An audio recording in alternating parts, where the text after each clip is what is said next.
Amitofo.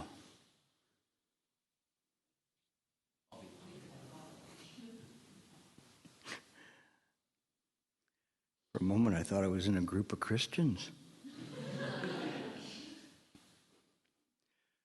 Well, I think the interviews were worthwhile, even though this is a very short retreat. I believe they were worthwhile because some of this material that I'm saying is new to you. And there was a lot of you processing the information, which is very, very good. This is something that one needs to digest. And then even after the retreat, there will be times in the coming week you will have more questions about everything. I encourage you, and you have to remind me to give you the information about my Mind Work Forum on the Mighty Network, that you can ask your questions in writing, or you can attend my Monday night classes by Zoom, and you can ask your questions at the end of the lecture. The lecture usually lasts 1 hour, and then there's a half hour of questions, and it's almost always a full half hour or more of questions that are being answered. So you're invited to that. If you cannot make it on a Monday night, it's available by YouTube. So you can just Google YouTube and you'll pull up the most recent one there. And you can follow along. I have a lot of people who can't make it on Monday nights, but follow along by YouTube. Or if they're out of the country or whatever, they catch up on it.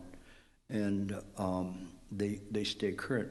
If you come to my lectures for a year, you will be very oriented towards Buddha Dharma, because during a period of a year, you will have listened to a lot of information, and you will become accustomed to hearing the words. I use the words in Chinese, English, and Sanskrit, so you become well-versed and that you understand things. When I talk about causes and conditions never fail, this is Pratika Samappada. So if you hear me talk about Pratika Samappada, that's important. This is what Master Sheng always talked to us and emphasized to remember, because it's the law of dependent origination. He too was emphasizing the Buddha's first lecture. Later on, I will answer questions that you have, if there's still some questions, and talk about the questions that were asked in the group. In the group sessions, as you know, there were little mini lectures, and they were quite beneficial to those who were sitting there. And some of it was common questions that I'd like to share with the whole group. When we practice in meditation, beyond relaxation of the body and relaxation of the mind, we are aware. This awareness is very, very important. It is something that's emphasized in the sutras and in the treatises, to have an awareness. What is this awareness? Where does it come from? The awareness is, as I mentioned last night, the perception of mind itself, not from samsara. We have to distinguish from what is in samsara and what is in mind. Samsara is a dream world, a dreamland. It is a construct of mind, created by mind. It in itself has no independence apart from it being created by mind. This is why Shakyamuni Buddha emphasized dependent origination. Everything is connected in this way, and it's precisely connected. there are many ways in which different schools and doctrines called this equation. Last night I used a mathematical equation of numerator and denominator, where the denominator is everything, mind, and the numerator is whatever is appearing. So these beads, they're a numerator. They appear in mind. And so they belong to mind, but they're only an infinitesimal fraction of mind. We see this clearly. We understand that. The Huayan school and the Tiantai school, these are Chinese schools of study based on the Yogacara and Madhyamika schools. And the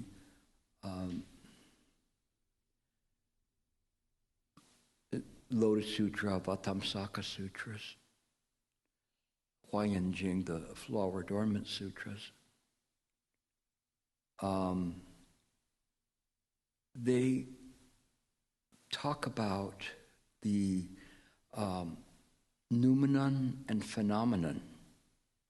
So if we look at phenomena, everything around us is phenomena.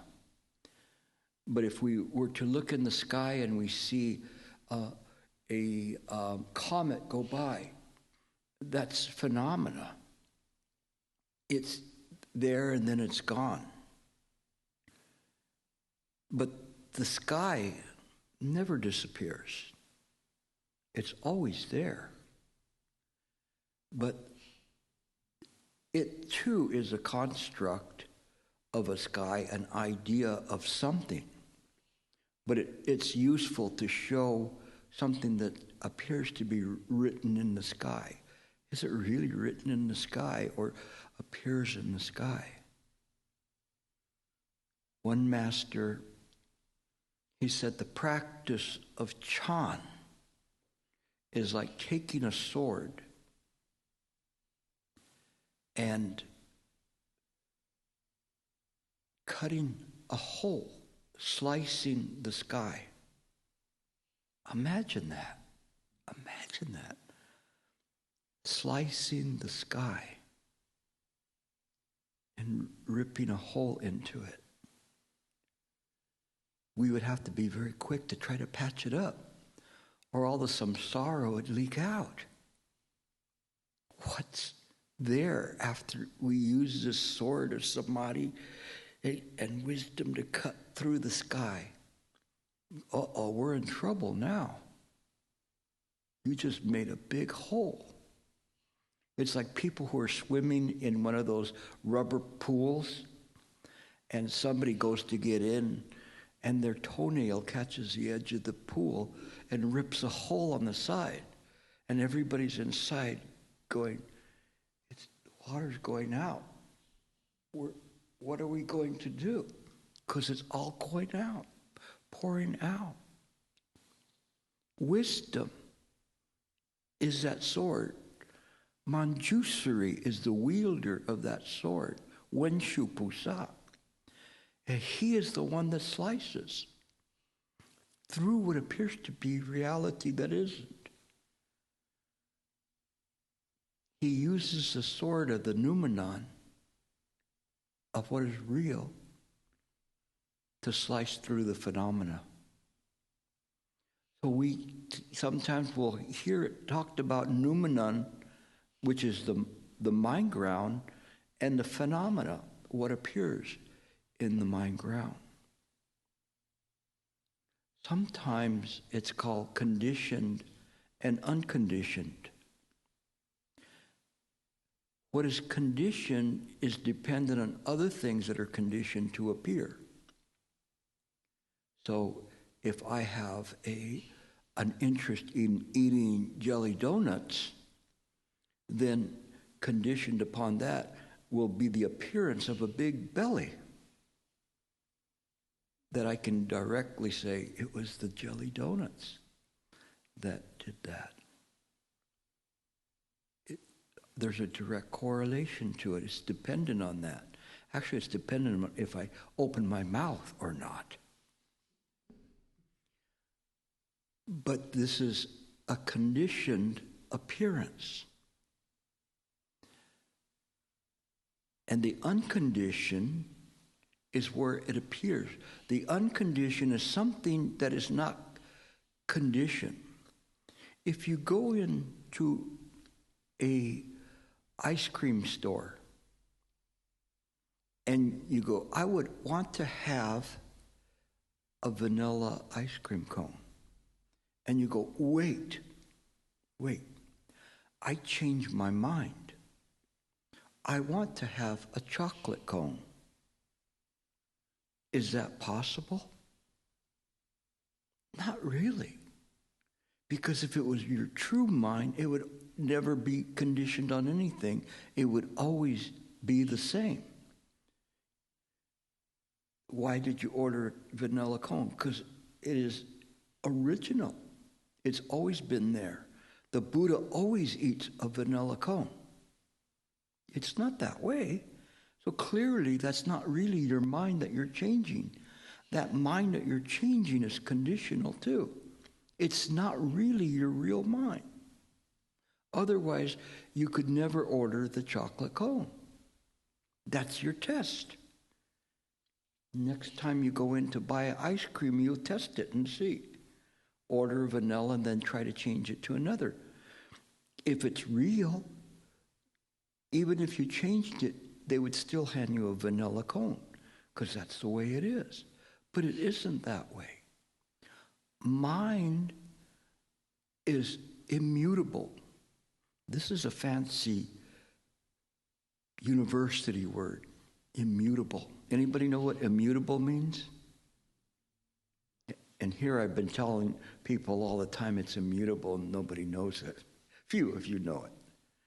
It means that it never changes. It never changes. No matter what, it never changes. That is unconditioned. Conditioned things change all the time. That is you. You're constantly changing your mind. I like you. I don't like you. I like this. Oh, if I eat another one of those, I'm going to puke. I don't like it anymore. Constantly changing. This is conditioned existence. Conditioned existence is not real. Why is it not real? Because it's impermanent. We don't understand that, but it is in this way. The one that I believe rings the most to me is conceptual and non-conceptual. In the Tathagata Garbha Sutra, the Dharma, Dharmata Vibhaga Sutra, they talk about what is conceptual and unconceptual. Conceptual is something that you can think of, you can imagine. Sometimes also the words conceivable and inconceivable. All of these mean the same thing. What you can conceive of, if I asked you to picture a yacht, you would be able to picture a yacht in your mind. You could see it there with its sail and whatever color you want. It's conceivable. You can make it up in your mind.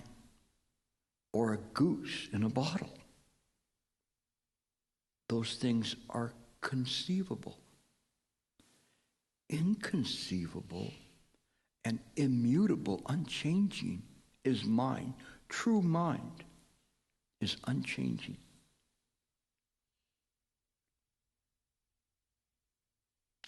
In the Dharma, Dharmata Vibhaga Sutra, they talk about that we have to have the awareness of non-conceptual awakening. Non-conceptual awakening, or non-conceptual awareness.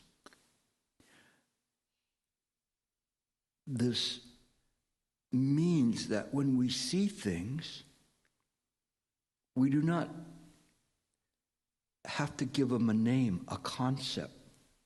We see them there, but we see them as they are. We are awakened to the fact that these things that we see are a dream, a phantasm, an illusion. This is non-conceptual awareness or wakefulness. Same thing. We walk around the world and we see things in this way, clear that this is just a dream. It's impermanent. It will be gone. It is not in this way that we do not see things like this as permanent.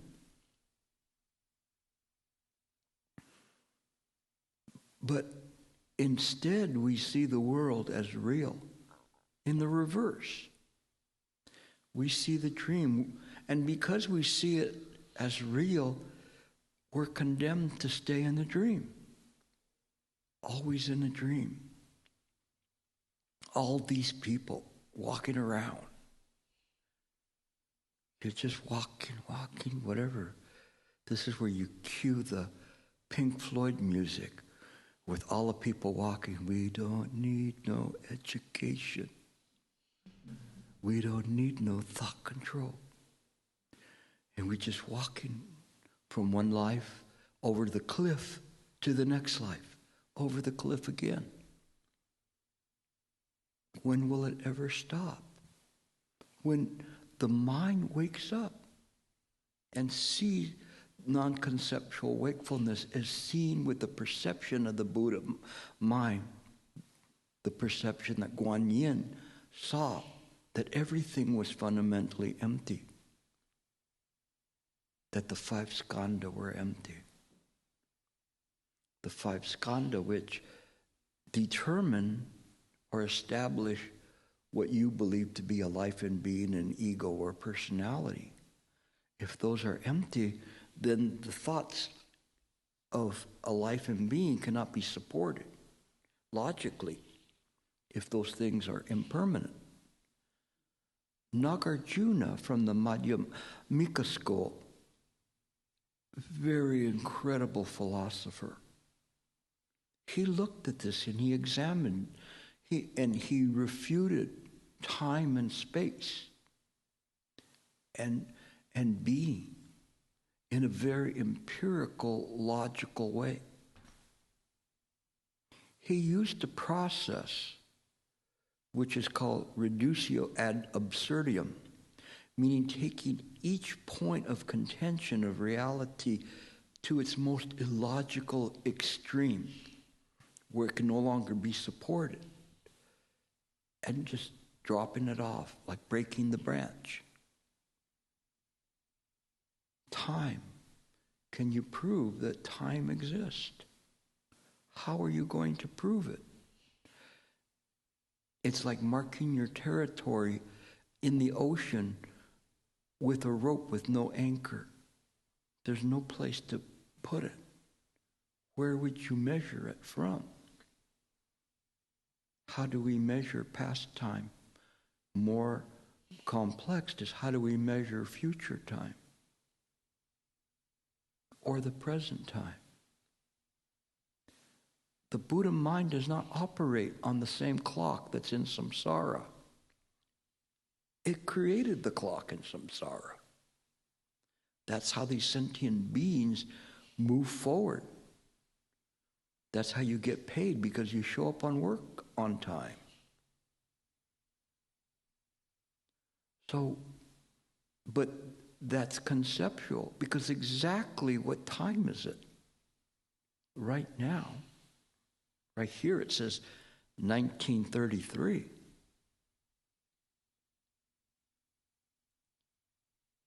My watch says 8:30, 7:30, excuse me. Time to get a new watch. But is it that time? What about on the other side of the world? I always have talking to people from Taiwan or China or Singapore, and I'm trying to find out if they're ahead of me or I'm ahead of them.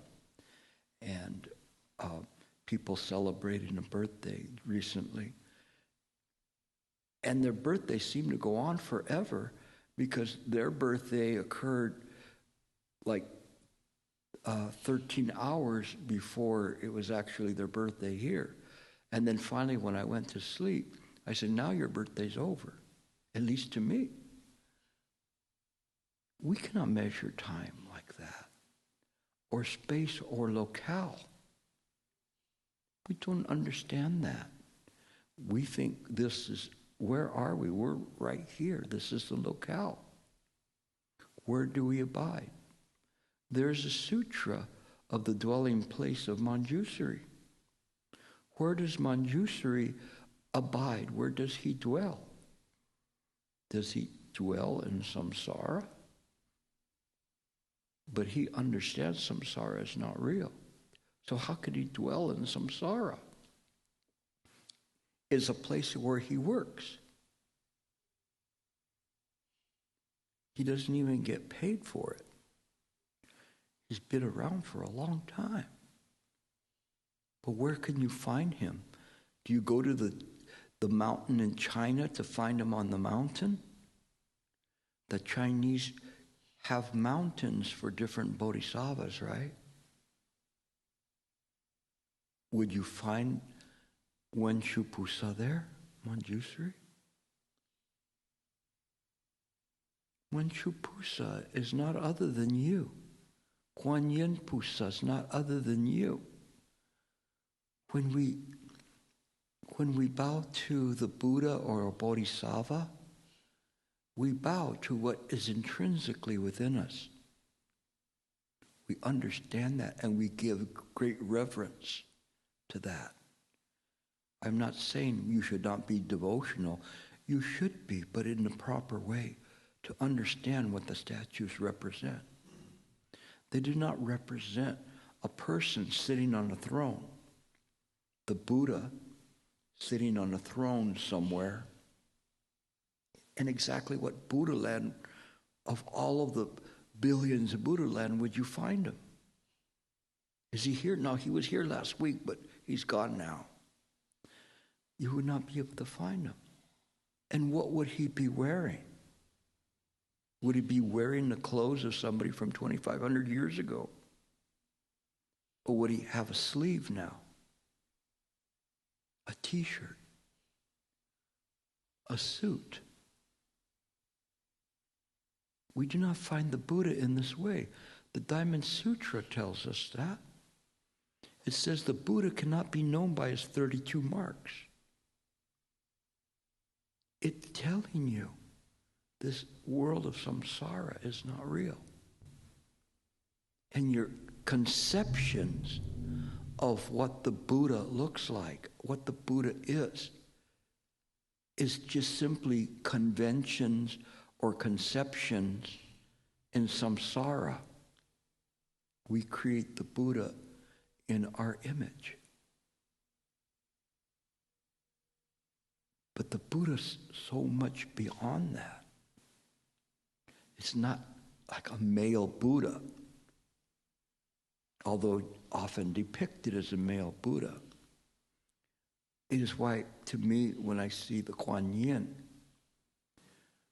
the true Kuan Yin statues do not have a gender. That should be perplexing to some religions, right? Was Kuan Yin a man or a woman? Neither. Well, get behind me, Satan. No, it's not that way. It's because it's neither man nor woman. A bodhisattva has no gender. This was something very important, a milestone in the practice. It was part of the Mahayana package that came through, that changed from the Theravadan, where only monastics could become enlightened. Only males could become enlightened. Oh my. And then we get a sutra like the Queen Shamala Devi Sutra, Lion's Roar Sutra, and she's schooling everybody. And the Buddha's praising her. And we get goddesses that are challenging Sariputra. Sariputra was the major proponent of the Abhidharma. And as a result of that, because the Theravadins worshipped him greatly for his wisdom, he was attacked in the Mahayana Sutras so many times because he represented everything as real. No, Sariputra, form is not other than emptiness. How do you think he got into the Heart Sutra? Pap, pap, pap. It's not real. It's empty. It's this way. And because he was the major proponent, they were trying to take him down. So the Heart Sutra was a manifesto saying, this is mind. This is the perception of mind. Things are not real. They're fundamentally empty. And we use the awareness of mind to see things. So Sariputra was questioning a female princess, Long Yu. Anybody know Long Yu? Long Yu.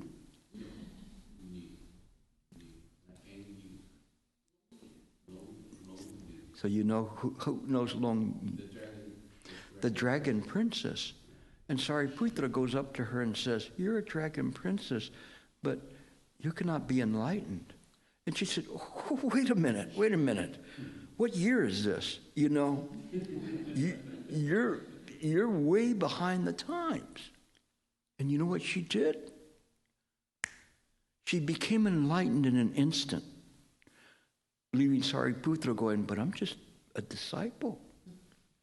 I'm not enlightened." And she became enlightened in that moment.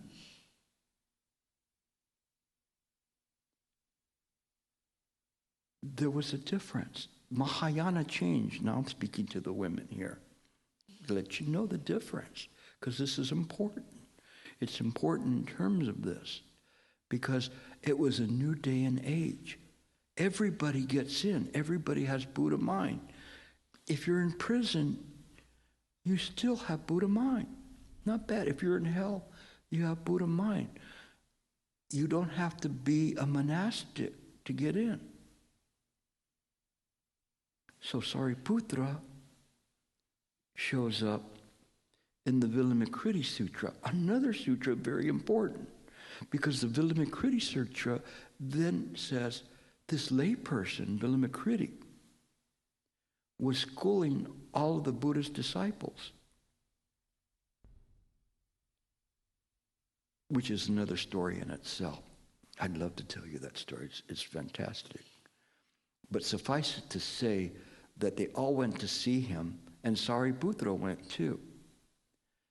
And he was, when they had the chairs for everybody that was there, because Vilamakritti in his home, he was a layperson, and he changed his home into this vast whiteness. Only that was there was a couch and him lying on the couch, feigning that he was sick. And it was able to accommodate all of the people that came with Manjusri to inquire about his illness. It's so vast. And then they said, "Hey, we should go to this heaven." So they go to this heaven. And they have the chairs for everybody. The only problem was Sariputra couldn't jump on the chair because these were for higher level practitioners. So they had to kind of boost him up on the chair and make him bigger so that he could be there. And when they were at this place, this heaven, they were talking about the Dharma, and this one goddess, she was so happy, and she started throwing flowers onto the assembly, thousands of people there. And the interesting part of this is that they were saying, you think you're in this heaven. You think that you went to this heaven, but actually Vilamakruti brought it here to this room.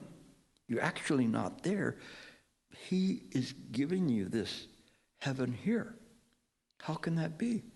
Well, we can't do that, right? We couldn't have a party and invite thousands of people and have them fit in our house. The neighbors would call the cops. Can't fit them in.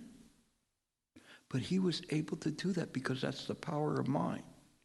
And as this goddess was showering flowers on the assembly, the flowers petals, they stuck to Sariputra.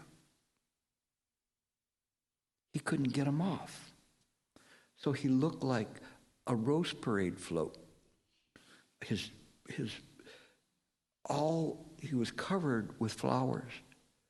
And the goddess came to him and said, you have the flowers stuck to you because you still have a discriminating mind. He said, I'm a monk. I'm not supposed to be dressed up so fancy like this with flowers on me. And she said, precisely why they stuck to you. Because you still have a discriminating mind. You see, all the rest of the assembly, they didn't stick to them. Because they don't take these things to be real. So they're hammering him to show, not real. Everything is empty. In emptiness, the potential of the mind is great. And then one of the goddesses was questioning him about his practice, but he couldn't answer her question. This is still in the Vilamakruti Sutra. Couldn't answer his question. And she said, why can't you answer my question? So this is the first of two great silences in the Vilamakruti Sutra. And he said, I didn't know what to say. She said, you should know what to say. You should utilize your wisdom.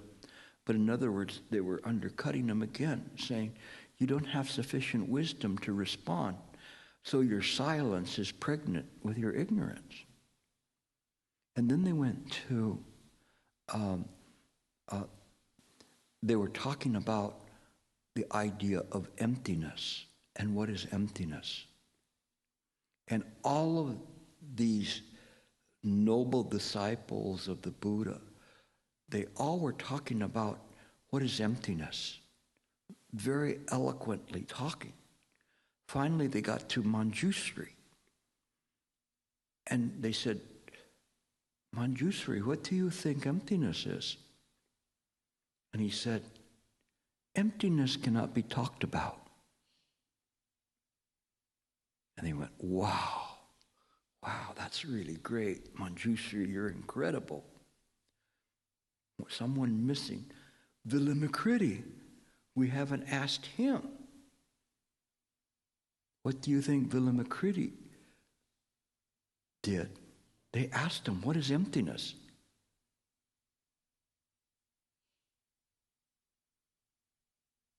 What is emptiness? They finally went, oh, I get it.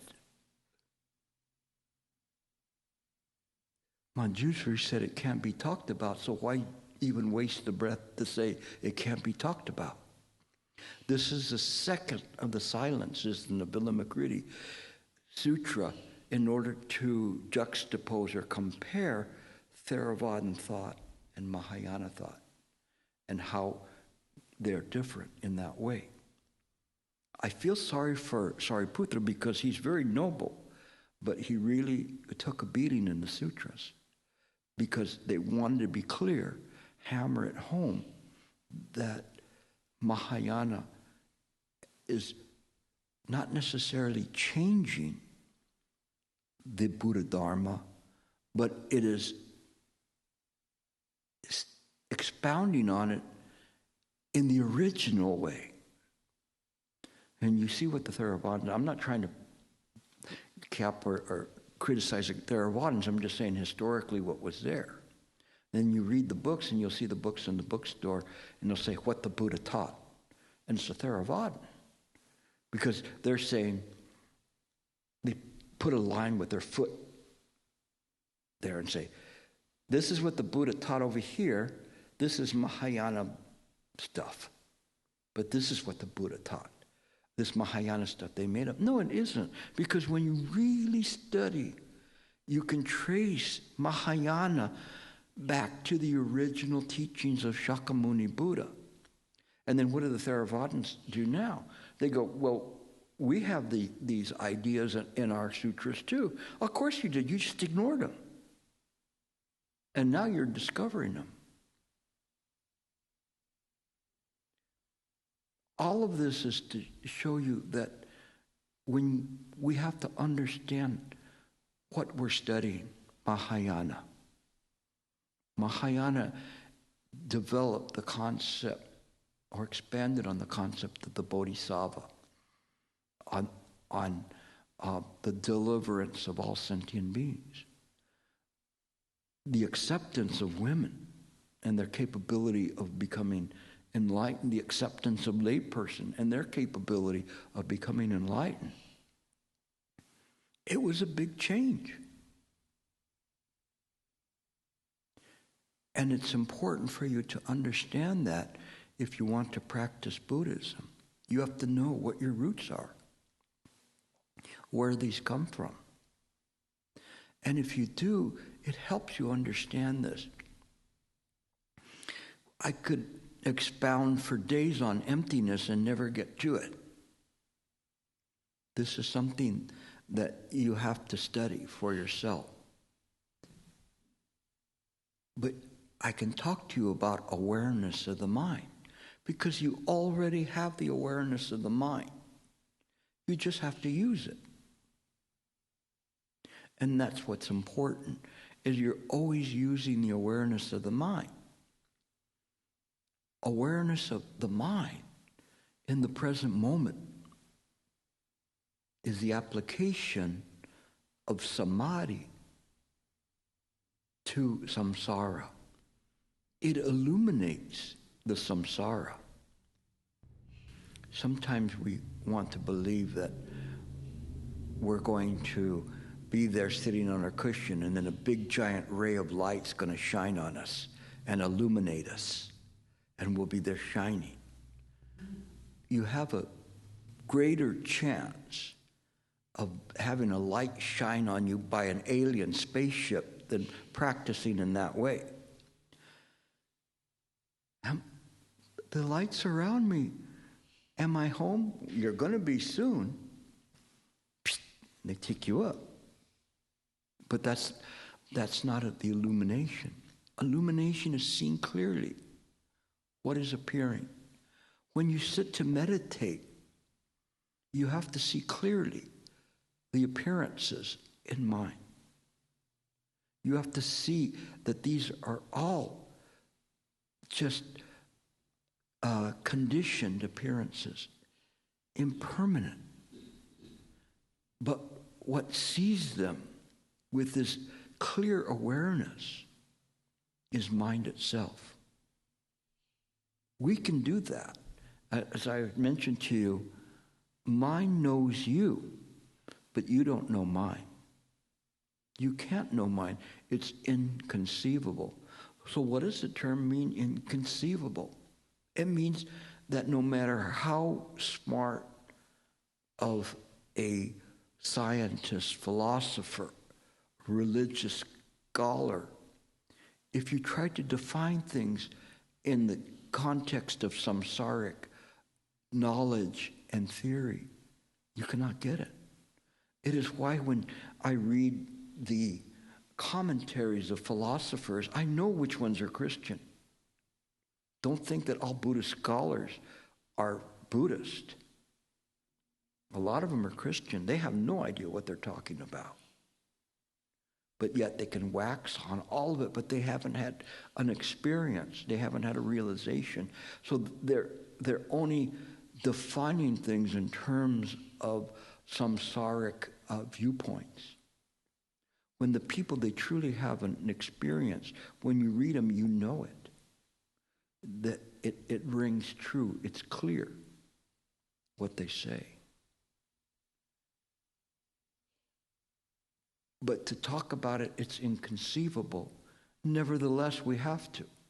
If I don't talk to you about it, how would you even know that it can't be talked about?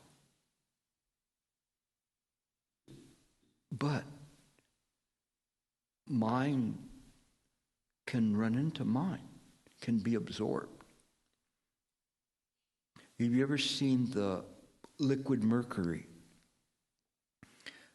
How many have not seen liquid mercury? You have not seen liquid mercury? Or, huh? On TV. Well, that's good enough. Liquid mercury is a metal. It's like a mirror surface. And you can cut off a piece of it and it goes over and forms a little small droplet that also has a mirror surface to it. Can it be said that that droplet of mercury is different from the pool of mercury? No. They maintain the same property. Even in samsara, the mind that you're using, it appears to be separated from mind, like a little droplet here, a droplet there, all these little droplets of mercury. But nevertheless, it possesses the same intrinsic nature as the big pool. And the big pool has an interest of corralling all of these little droplets and bringing them back in. What appears to be real is just the dross or the dust on the surface of the mercury that makes it hard to see the reflection. Because of causes and conditions, it appears that it isn't mercury anymore because it's full of dust. As you roll it, my godfather, bless his soul, he had the wisdom to give me a big bottle of mercury to play when I was a little kid. Lucky I didn't drink it. But I always played with it. It fascinated me how I would see it and it would break apart and then you go like this and it would be absorbed again. Little did I know I was practicing the Dharma then. I didn't know that, but it was this way, to see the things very curiously, how they form and break apart and come back together. But in fact, they never lose the property of mercury. You never, even though you're here with all this dust affliction attached to you, all these flower petals stuck to your clothes, you have not lost your intrinsic luminosity. That's there. Just dust it off. Even the dust is mind.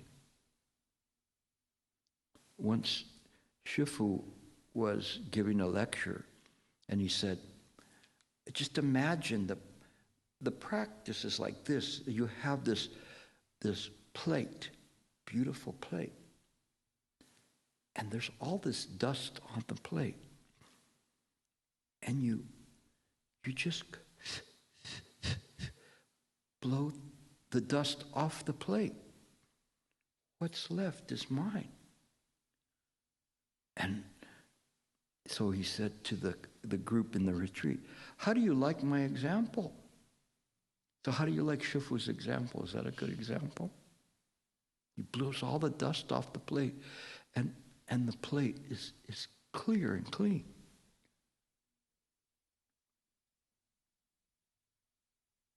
Shifu, and he looks at me. He knows something's coming. And I said, Shifu, I was just wondering, where did the dust go? And he looked at me. And he said, Gilbert, where did the dust go? I make this example, this beautiful example, and you ruin it? What's wrong with you? Are you stupid? And the people are going, yeah, he's stupid. You know, I told you he wasn't that smart. He's stupid, you know. But do you understand what I was talking about? Everything's created by the mind, including the dust. The dust cannot go outside of mind.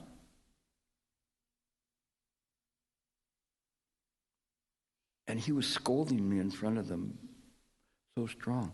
But that night, he invited me to his quarters to discuss where the dust went.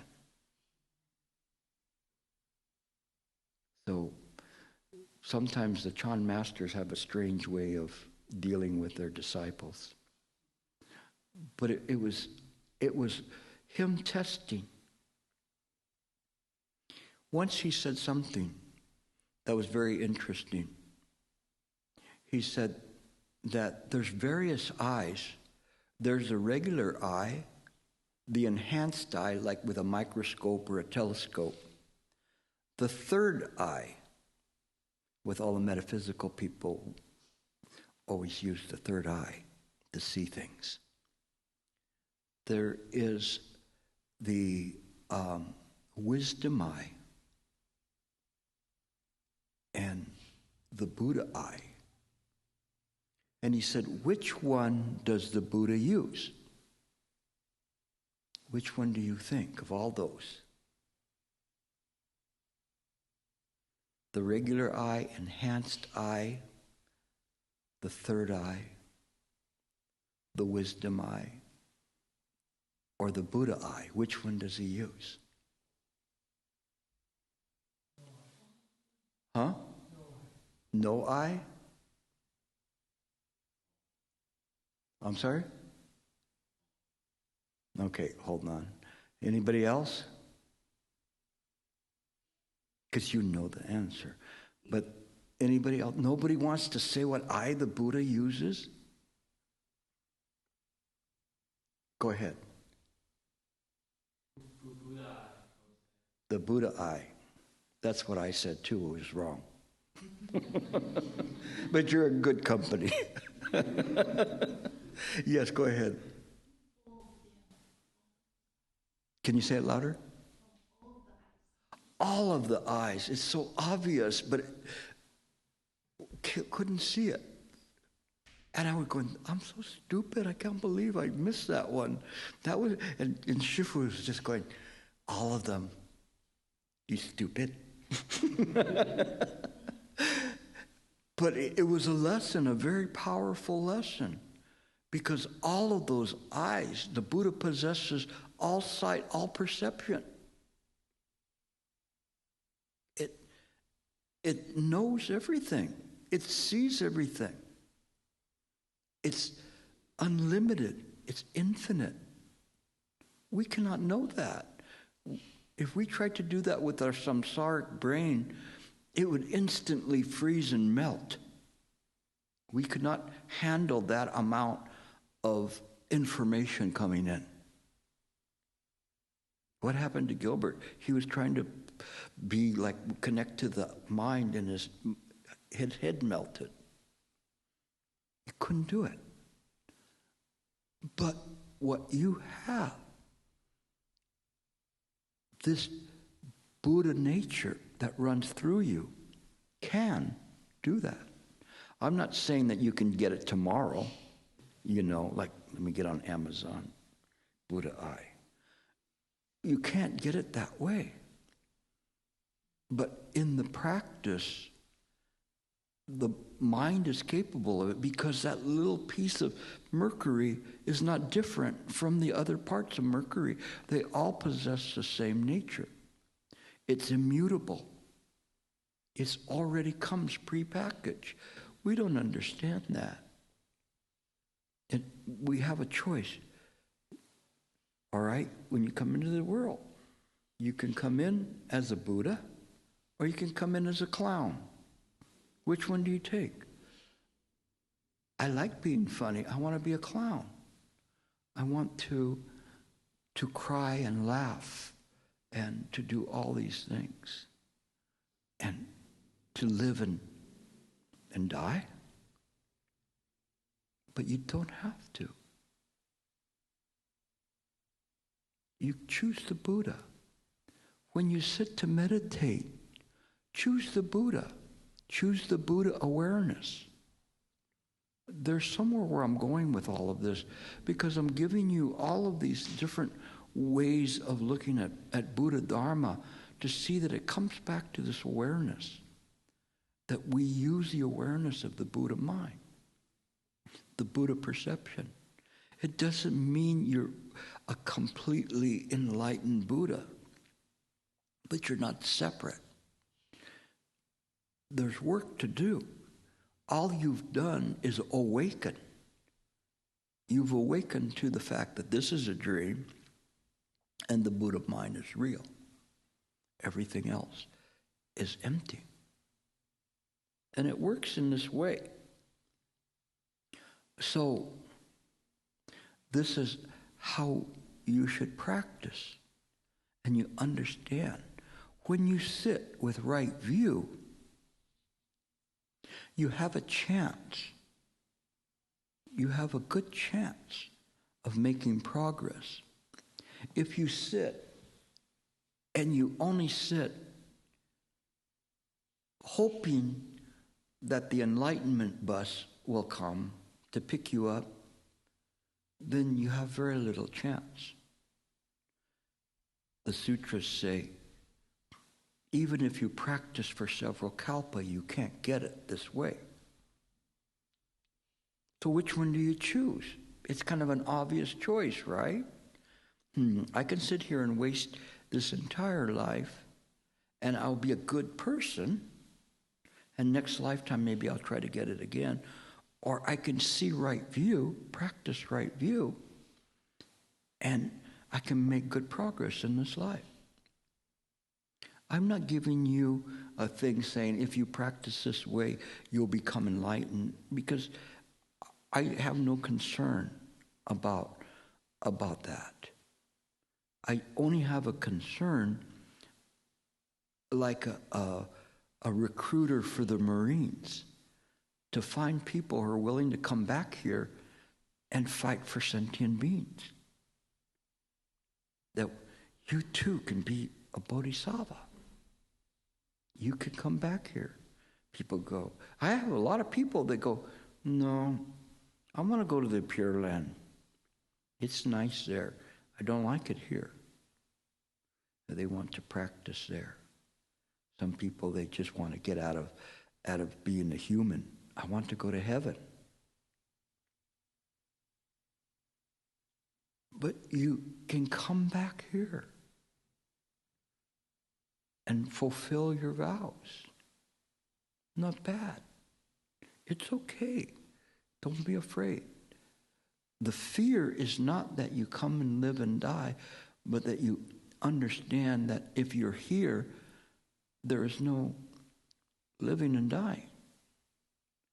So you don't have to worry about it. The body will waste away at some point, stop the heart from beating. But that doesn't mean that's death to a bodhisattva. Shifu used to say, it's just like trading in your old car and getting a new car. Not bad, pretty good deal. You just come back again, you have a new car. And you get going earlier. I got a very late start in this life compared to some, and some of you even later start.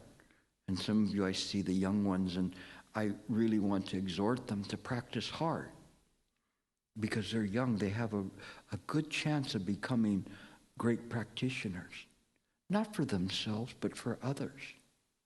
This is what we do. We're always looking for the new talent, to find people that will carry on after us. What a pity if I could not find people that do that. This is what I do. And everyone I meet, I smile, I make a friend. I will deliver you before I deliver myself. I make that promise. Even to whatever it is, roadkill on the road. Not bad. It can't hurt. Whatever it was with a dog, cat, raccoon, snake, it doesn't matter. Compassion doesn't discriminate. We in samsara have this little baby dead raccoon compassion. When you see a little baby dead raccoon, little tiny ears and a little mask, it's like that. And you go, oh, look at the little baby dead raccoon. Oh, what killed it? It's so sad. So you dig a hole, and then you put it in there. Maybe put a little sack and flowers and whatever else you do, and pat down the rest in peace, little raccoon. But if you see a dead rat, what do? Ooh, get a shovel, we'll dump it in the trash can. This is discriminating compassion of samsara. We should have an undiscriminating compassion. Live our life with undiscriminating compassion. Then we have peace. When we sit to meditate, we're not tossed and turned by all of these things, because the compassion gives us a calmness, a serenity, a wisdom, that we understand what we're doing. We just sit on the cushion, hoping for the best. We just sit there, waiting for what? There is a job to do on the cushion. You have to practice in the right way. You have to practice with right view. If you can do that, your meditation will pay dividends. It will work. I guarantee you. Okay? It will happen in this way. But you have to understand, everything is created by the mind. Use that as your mantra to know all the Buddhas, not the present Buddhas, of the past, present, and future. Perceive that all Dharma nature is created by the mind. The Diamond Sutra, there's Dipankara Buddha in the Diamond Sutra that pointed to Shakyamuni Buddha and said, in another lifetime, he will become a Buddha. How did he know that? Because he knows all the Buddhas of the past, present, and future. Because it's mind. It's the perception of mind. This is how we practice. I really hope you take this to heart. There's so many different ways I could present the Dharma to you. I just did my best to give you the heart of the practice. That's why I concentrated on the Heart Sutra. There's a reason it's called the Heart Sutra. It's a clarification. We don't understand it. I will bet you dollars to donuts you never heard that Guanyin Pusa was using the mind perception. The very first verse set forth everything. Perceive that all Dharma Dhatu nature is empty, thereby transcending all sufferings. It's right there. There is no suffering, no cause of suffering, no cessation of suffering, no path. There is no wisdom nor any attainment. Why? Because all of those things in samsara are an illusion. It's pointing directly to mind. That is the shortcut. So when you come here and you go home and they say, what did Gilbert teach you? The shortcut. And you go, can I know? No, you'll never know.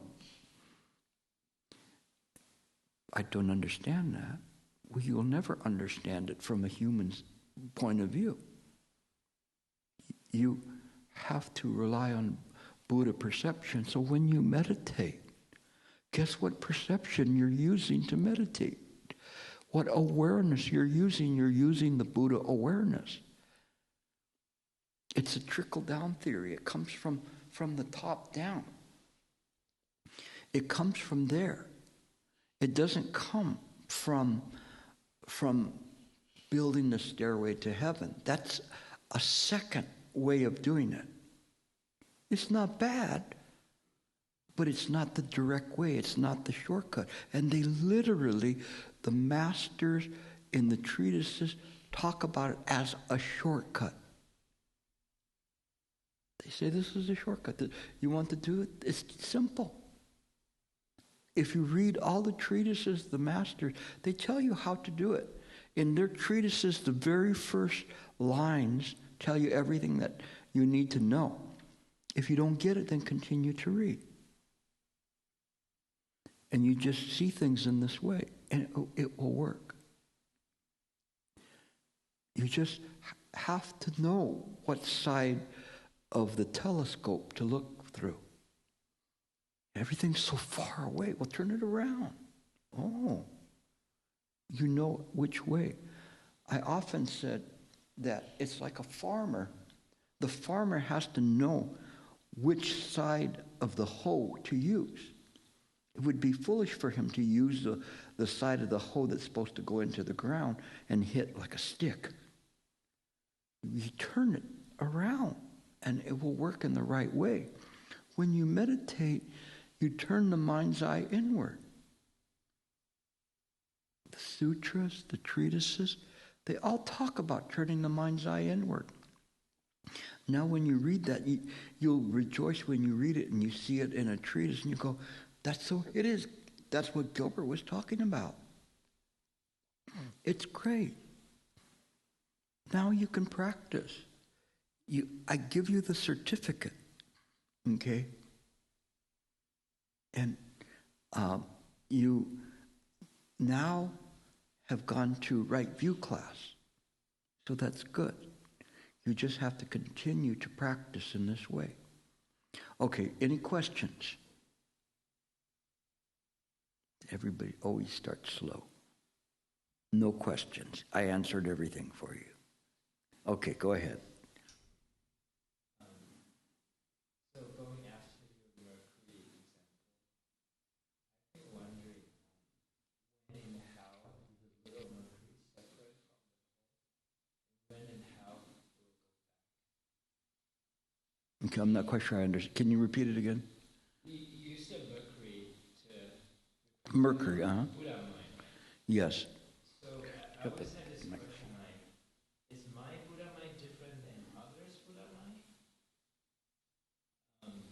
No. It's the same. It's unconditional. Your question is a good question. His question was, is his mind, Buddha mind, different than someone else's Buddha mind? It is not in that way. This is the part that requires a contemplation. Mind is mind. The appearances of a life and being, an ego or personality, like the Diamond Sutra says, is non-existent. You are not different. Through causes and conditions, you have the body that you have now. Maybe before you were a heaven dweller, you would have had a different body. But this is important because you do not have a separate sense, a separate identity. It isn't in this way. you're fundamentally empty, and you go, wow, what a chip. You mean I can't become enlightened? You already possess the intrinsic nature of the Buddha, but all the self-identity that you have is false. It's illusory. Now that may cause consternation to people, to the extent that Subhuti says, hey, Gilbert, you're not taking care of the novice by speaking like that to them. You're scaring him. No, shouldn't I? Shouldn't I tell him the truth? You have to contemplate that. This is a good question because it's creating doubt. It's creating doubt.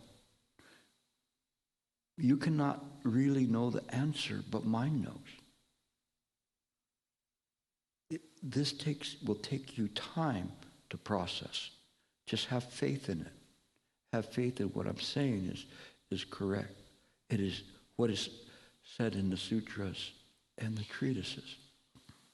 But you do not have a separate life and being. That's what the Diamond Sutra says. Not even the Buddha can be known by his 32 marks. So contemplate that. It's a good place to be at, honestly. Don't have fear of it. Go right into it. And then as you read the sutras, the answers will be revealed to you. It's right there in the sutras. We read the sutras sometimes and we don't even see it. It's plainly written. Everywhere, in whatever sutra you pick up, it's there, it's clear. But we miss it somehow. I don't know why we do that. But pick up a sutra and read a sutra, and you will see whatever I was saying tonight, this weekend, is in the sutras. You go, that's what Gilbert said. He was right. Wow, I'd never read it that way before. Okay, any other questions? Yeah, you hit the button first. Can it be said, you mentioned about the word impermanence before, and literally everything is impermanent. I mean, everything exists maybe momentarily there, but it keeps changing. Everything in the entire billions and billions of Buddha land universe. I'm trying to equate that with emptiness. It seems that emptiness is permanent. It never changes. So is that the kind of like they're related? I mean, I'm trying to associate emptiness and pitch that against impermanence. Impermanence, I mean, impermanence allows you to kind of comprehend that don't get fixated on anything, because everything changes. When everything changes, that means just like your dream. On the other hand, emptiness is the only thing that never changes, because you can't even talk about it. It doesn't change. It just there's nothing to change. So emptiness is permanent. Can I say emptiness is permanent? What Robert is doing is called mind work. He's trying to process what he's listening to and contemplating and sorting it through and listening to it. This is what you need to do. This is how he's able to begin to penetrate a lot, because he processes the things. It isn't necessarily 100% correct, but it's not 100% wrong. It's very interesting. The issue of emptiness, is emptiness real or not real? It neither exists nor doesn't exist. It's beyond conceptual understanding. Because sometimes they say that the emptiness is mind. It's the nature of mind.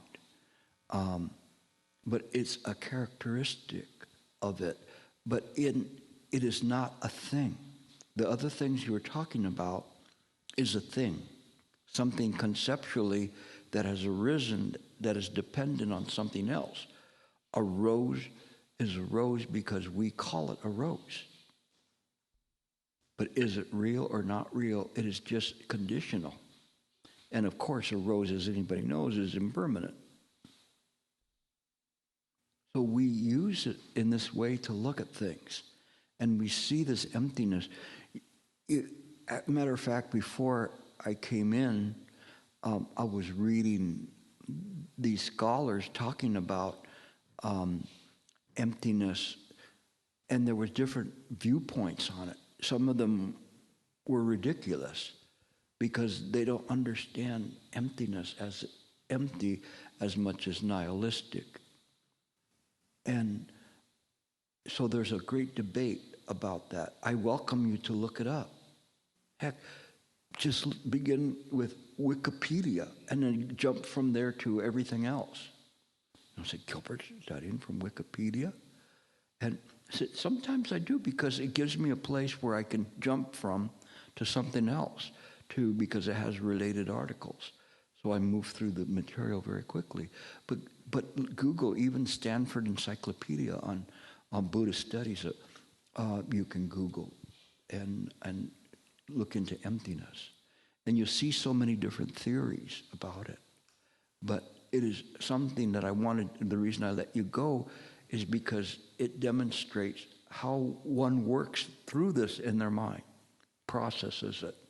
And that's mind work. That's how you begin to see through what appears to be reality.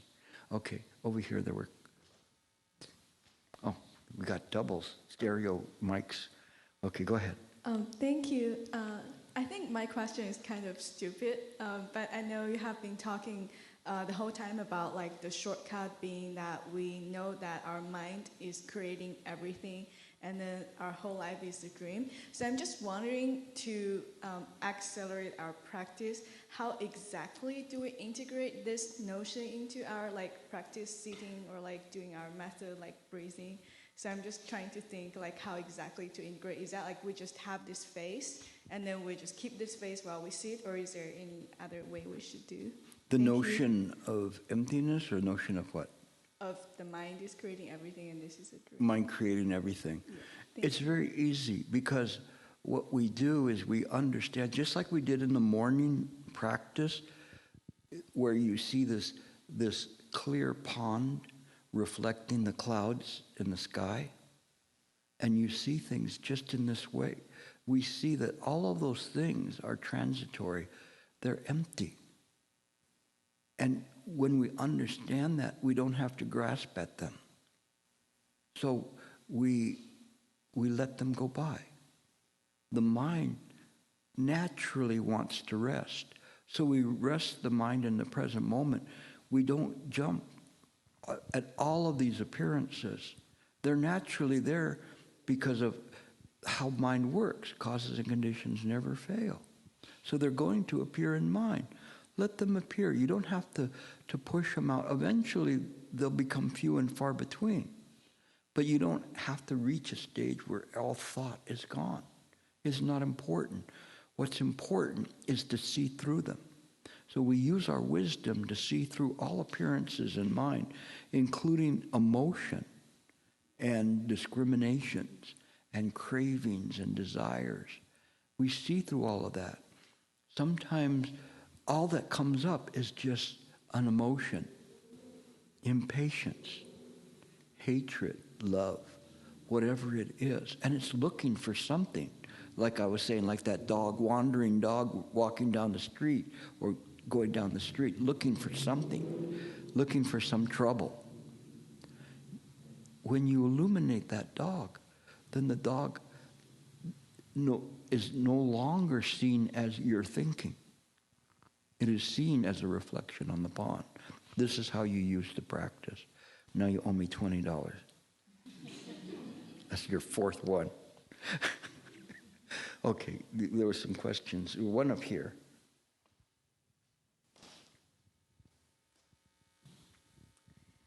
So I'm curious, Buddhas are supposed to be beyond pain and pleasure and driven by compassion. So why wouldn't they want to come in this world and go to heaven instead? I'm sorry, I couldn't hear you. I have a little bit of hearing problems. You have to speak very loud.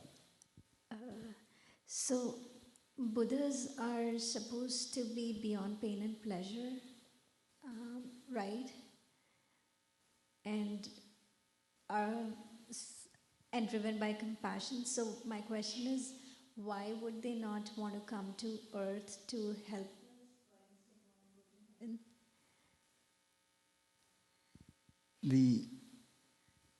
Is a great question. And it's one that is actually extremely deep. How does the function of compassion arise? And when we see this, the idea of pain and pleasure, we see that this is an illusion. It's transitory. It is a samsaric convention or conception that one has pleasure, one has displeasure. In hell, it's all displeasure. In heaven, it's almost all pleasure. In the human realm, which is the optimal realm to practice in, it's a mixture of pleasure and pain. But it's all ignorance. All of it is. Those that are in heaven, they will soon be in hell. And so they don't live an infinite life in heaven. They will come back. And even if they land in the human realm, they just go, man, this place is really bad. You know, this is like worse. I remember living in a palace. Now I'm living in a slum. You know, because to them it's this way, but it's all an illusion. What the Buddha mind does is its nature of compassion is that it wants to rectify the Dharmakaya, the Buddha body, that there's a disturbance in it. Imagine that your body was the Buddha body. And that by some situation, you cut your hand. So if you cut your hand, what would your other hand do? It would want to fix it, right? It wouldn't say, that has nothing to do with me. That's in that slum over there in samsara. I don't want to go over there. That has nothing to do with me. Of course it does. It's your body. Even though it's an illusion on the body, this illusory wound, it still needs to be taken care of. And so it will be taken care of. It's just like the story of Villamakritti, who feigned that he was ill just to draw the people in to see him, the disciples of the Buddha. And then they asked him, what are you ill from? And he says, I'm ill from all of the passions in this world. I'm ill from all the sufferings. I'm ill from all of these things. When all of these things are taken care of, then I will be healed. He's using this as saying, speaking as if he was the Buddha mind. It's absolutely wonderful. This is not easy to understand. Your question is a very, very good question. No, some people might say, I don't know what you're talking about. I don't know what that is. No, I don't have a fear to answer your question. Those questions are my questions from not too long ago. How does this work? How does compassion work? Indeed, that's important. But you have to see it in this way. Let me use an example that I had once. I was in Ohio, and I was giving a public lecture, and there was a lot of college students there. And one of the college students said to me, if people are an illusion and they're a dream, then why bother? Why bother with that? It's just a dream. And so I said to the person, I said, you're a college student, right? Yes. And you have a roommate. And she says, yes. And I said, suppose you came home and you saw your roommate in her bed. And she was tossing and turning in the midst of a bad dream. What would you do? What would you do if you were the roommate? You see your roommate, they're tossing and turning in a bad dream. What would you do? Why? Because she's suffering in her dream. Say it into the microphone. She's suffering in her dream. But she's in a dream. Is she really suffering? In her dream. In her dream. So you would wake her up. Why wouldn't the Buddha do the same? Do you see? It's very simple. They see the suffering.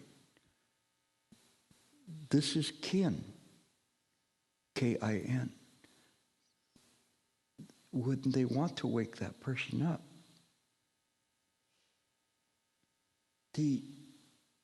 Once I had a very strong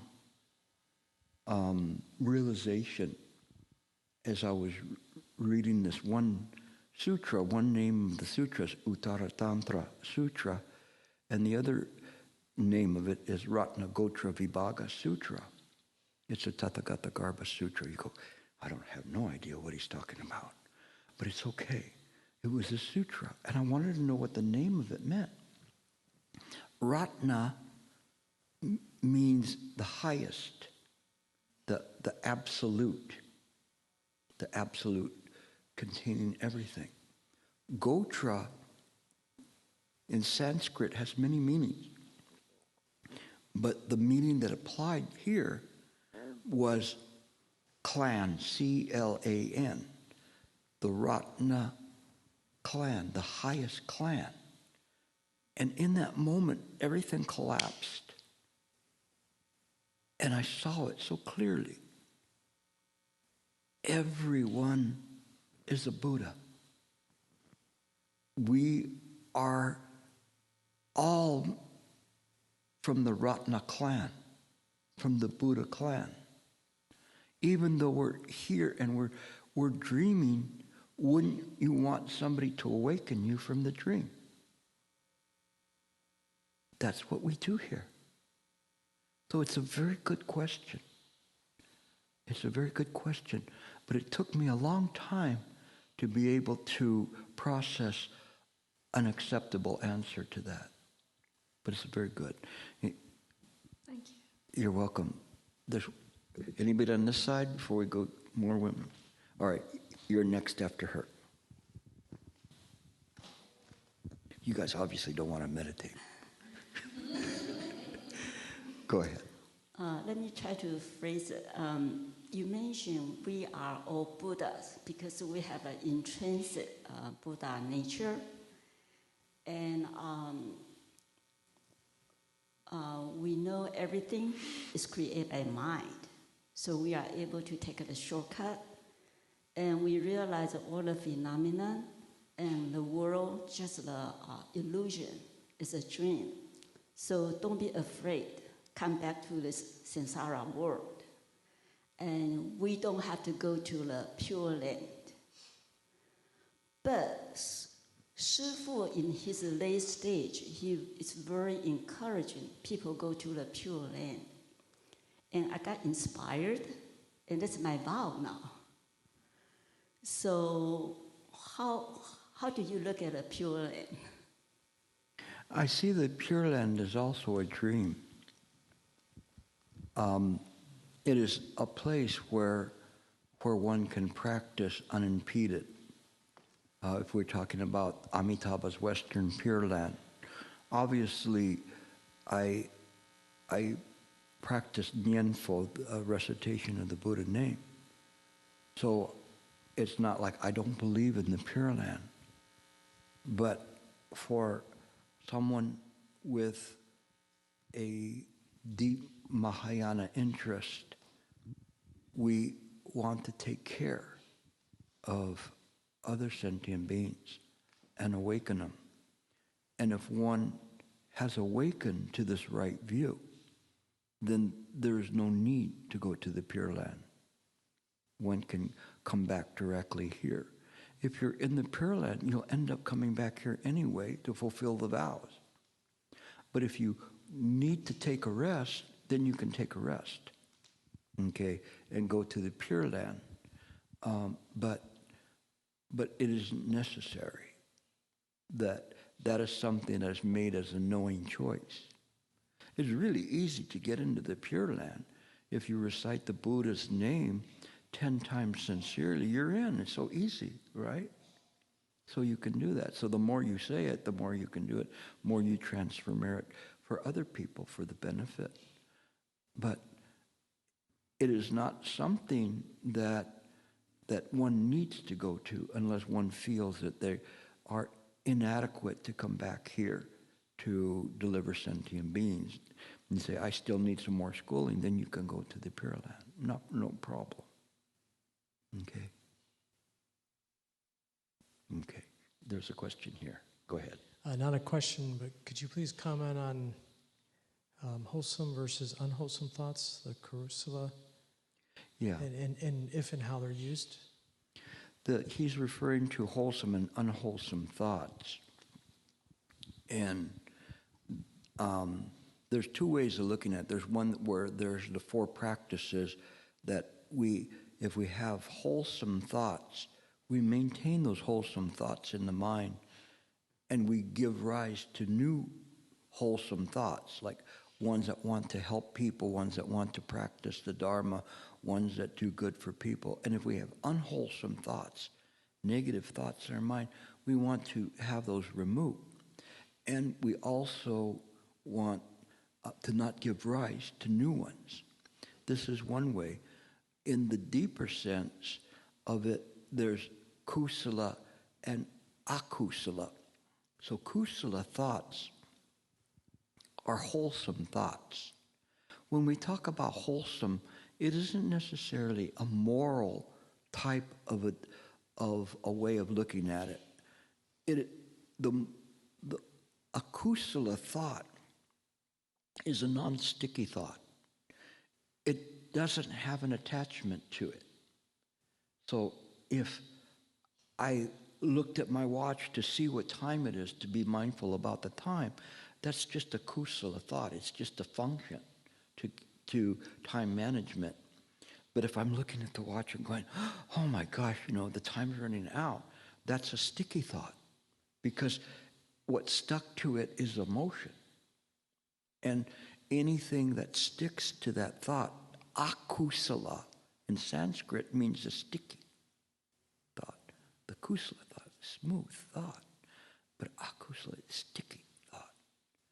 And so when it sticks, then what happens is that it gives rise to more thought, more impressions, more sense of self. So our thoughts, when we talk, and we talk natural. But if we have to think about it, or we're saying, I want to say this so I can sound so sagacious or so wise, or I want to do this, or you look at the food there and you see the cherries and you go, wow, I could eat all of those cherries. That's a sticky thought. And for sure the cherries are going to stick to your fingers. But the thing is that we don't, we're mindful not to have this kind of thinking. We just let that go. The sticky thoughts are constantly generating more and more sticky thoughts, more habitual patterns. But in our daily life, when we carry out our functions, we can have thousands of thoughts. But those thoughts can be unsticky thoughts. They're just to carry out whatever function it is. If you're walking, be careful. There's a hole there. Move over to the side. No. It's not the thought like, who left that hole there? I can't believe they do this. It's so stupid. That's a sticky thought because you're creating an anger and emotion to it. It isn't, that doesn't need to be there. But that's how we stick to thoughts, and we create and generate unwholesome thoughts, new unwholesome thoughts. They're all created by the mind. We don't understand that.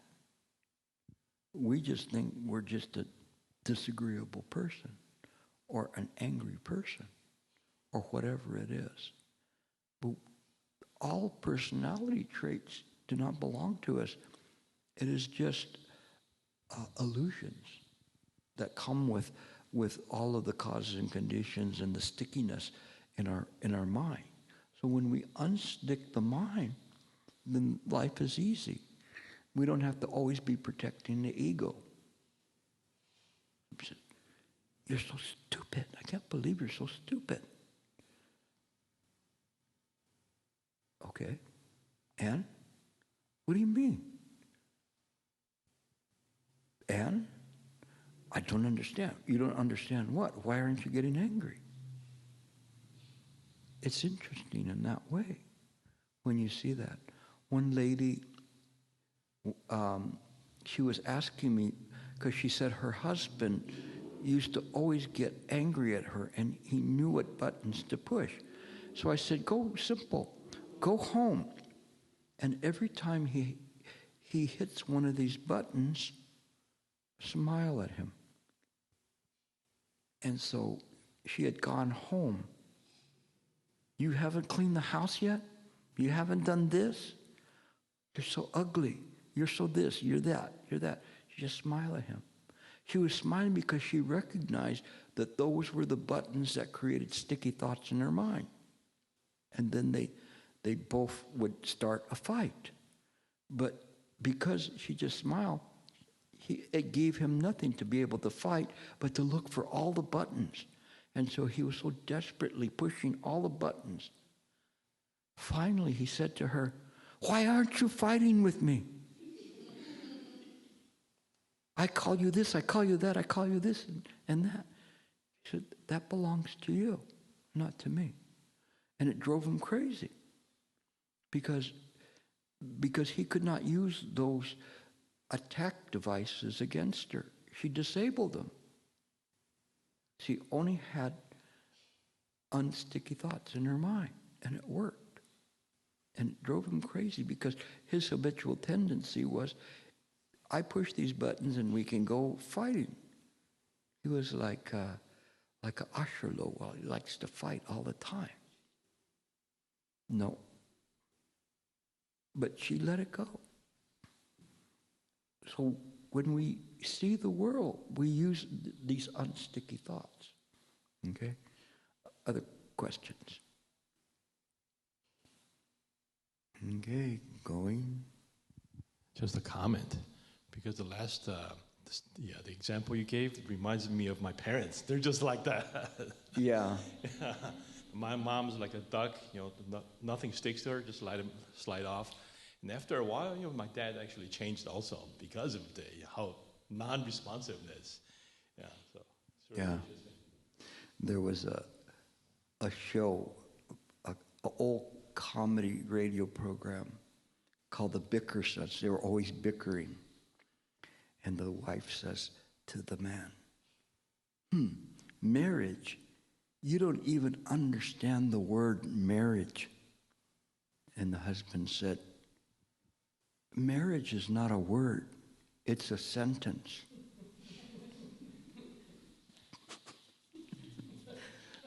Your parents. Sentence, what he means is not grammatical. A sentence is like, I sentence you to 30 years in prison. So, any other questions? Yes.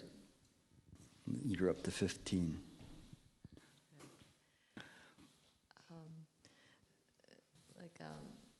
I want to ask this question about the ego. So, and then you mentioned about how we're living in this dream meat puppet. Yeah, meat puppet.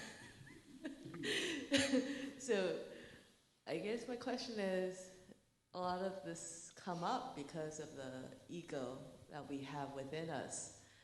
So I'm trying to, and I know that in order to relieve the suffering is to no grasping, letting your ego down. But I wonder if you can comment more about in our daily practice how we can go about when situation comes up and how to deal with this, the ego. The thing is that we, through our right view practice, we realize that this ego is not real. It's there because of habitual tendencies. There's a classic exchange between a master and a student, and I've used it actually many times, where the student goes to the master and says, "Please help me. What's wrong with you? I'm always angry." And so the master said, "Really, show me your anger right now." And he goes, "I can't." "What do you mean? Show me your anger." "I can't because I'm not angry right now." "But you said you're angry all the time. So if you're angry all the time, you should be able to show it on call. So show me your anger." "I'm not angry right now." If you're not angry right now, it doesn't belong to you. It's just habitual pattern. So let it go. And the person went, "I never thought about it that way." And lo and behold, I've told that to many people. And they're very surprised because they thought that that was their nature. But it's not their nature. Our nature is very quiet and restful. Shifu used to say, "Actually, I don't like to talk." And they go, "But Shifu, you talk all the time." And he says, "That's because you guys always ask me questions. But left to myself, I don't talk." Because he just wants to be calm and still, but he follows function. So he's that way. And if he needed to appear to be impatient or angry, he could do that. And he could be the most compassionate person. He just reflected what needed to be there in that moment. And very amazing in terms of that. We live our life this way in a harmonious way, but sometimes in harmony and constructive, we have to be tough. We cannot be a cookie mom all the time. Our kids would be fat and spoiled. So sometimes Shifu was not a cookie mom. He would do what was necessary. But it didn't mean he was mean. It was just that this is the way he was brought up in this Chan atmosphere. But we do the things that need to be done. We are aware of the ego. We see the ego, not us, as just habitual tendencies that arise. And so we guard against that, whatever it is. I always talk about donuts because I don't want to talk about people that they smoke or they take drugs or alcohol or anything. So I always just talk about donuts, like you have to guard against when you see the donuts and your mouth salivates, then you know this is something you have to fight against. And later on, it doesn't come up that way unless it's a jelly donut, and then that's like the supreme test that the bodhisattvas put in front of you. So I just share it, half for the Buddha, half for me. And I'll eat the Buddhist part later. But in any case, we see from where these things come from, and we're clear about it. And it guides us in this way. This is the awareness of the mind. When we're aware, again, this is body, speech, and mind, constantly mindful of whether wholesome thoughts or unwholesome thoughts are coming into the mind. Again, the definition of a wholesome and unwholesome thought is not necessarily moral thoughts. It's sticky thoughts, thoughts that will lead to successive thoughts. The one master said, you have to sever the mind, cut off the mind that desires continuation, that always wants to do it. We just simply think the minimum, whatever we have to do. We don't have to add more to it. But we do. Some people talk because they like to talk, and they like to just keep talking and talking. But they talk nonsense. I talk because, and I'm sorry I talk so much this time, but there's so precious little time for me to tell you all the things I wish I could tell you. But I'm trying to tell you in a way that might be beneficial to you when you sit to meditate and you practice right view, at least to orient you to right view. This is very important. Okay? All right, last question.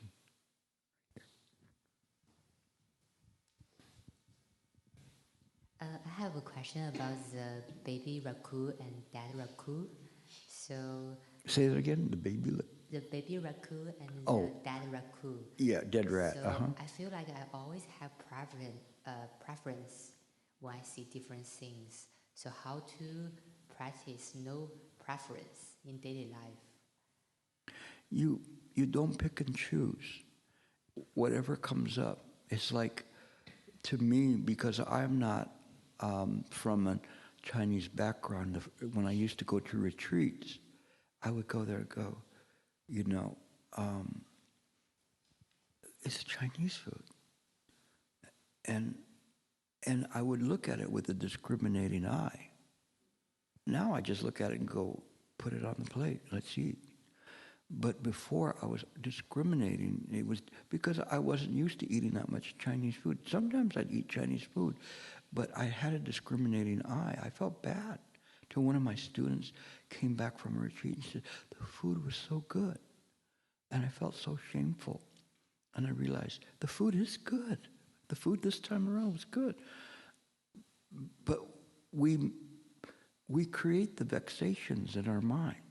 So we let go of any kind of discrimination, any kind of picking and choosing.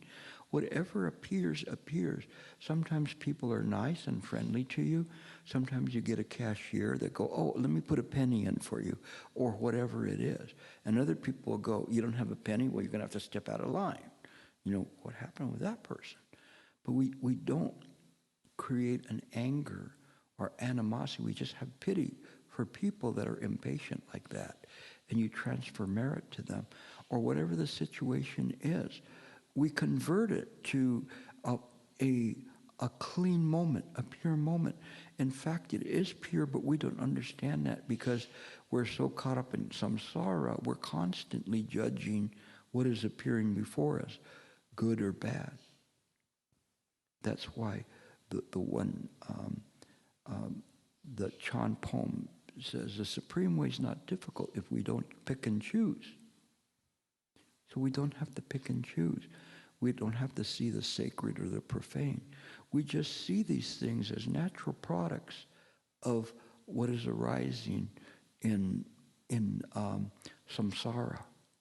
The understanding and using the wisdom to be aware of why these things are arising will protect us, will keep us from making mistakes. Again, body, speech, and mind. We're very mindful of what's going in. If we aren't mindful of that, then we lose the sense of reality. We create this false reality of good and bad. And it's not in that way.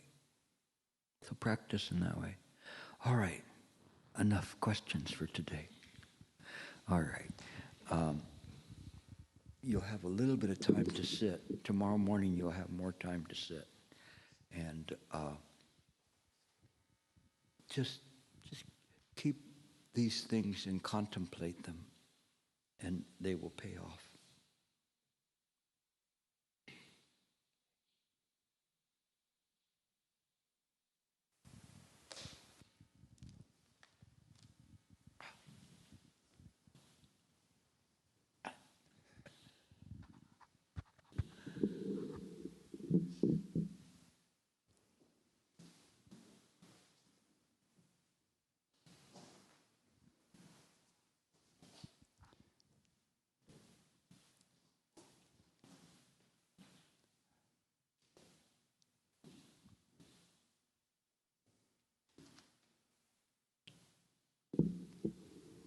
stand up.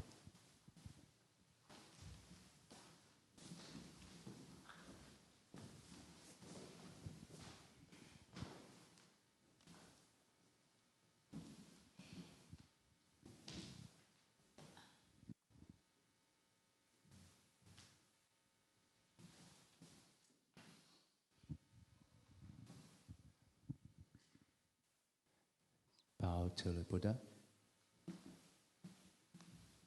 Bow to the teacher.